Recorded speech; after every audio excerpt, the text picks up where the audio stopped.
Mayroon tayong final road test ngayon. Dito po tayo sa may Amadeo branch. Mayroon tayong Mitsubishi Strada, Honda Civic, at itong Toyota Altis.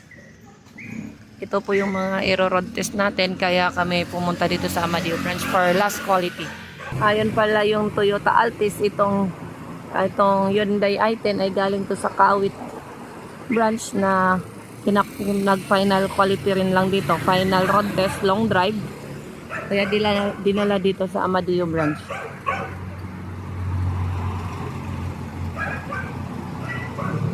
So, main issue ng Toyota Altis Corolla ay kailangan mo na painitin sa umaga, drive and reverse.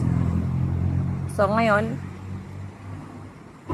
7:17 ng umaga.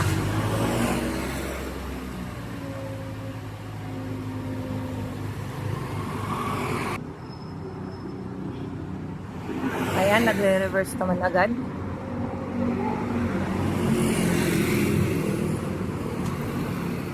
Yung dati, nung bagong pasok yung sasakyan, pag i-reverse mo, pag hindi pa mainit, bubudyok yan. Magkakaroon ng shift shock reverse. So, yung drive, ayan, nag-response din agad.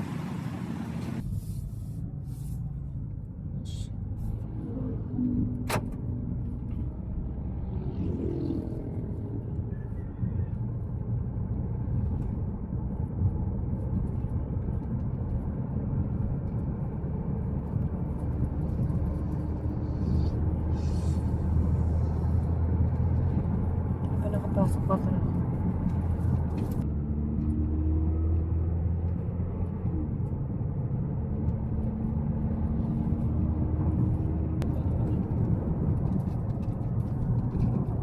So, itong Toyota Altis na to.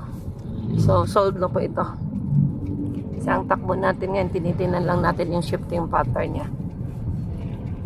Pero yung pinaka main issue na painitin sa muna bago mag-drive and reverse ay solved na po.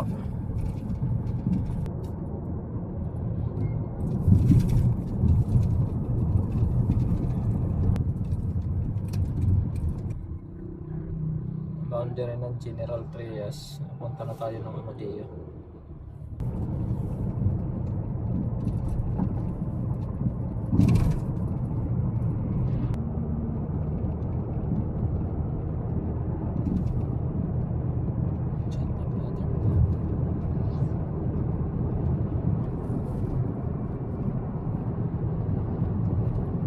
Walang pasok na pala. Hindi pumasok. Ano araw ngayon? Biyernes na? Webes? First day. Wala na yata siya.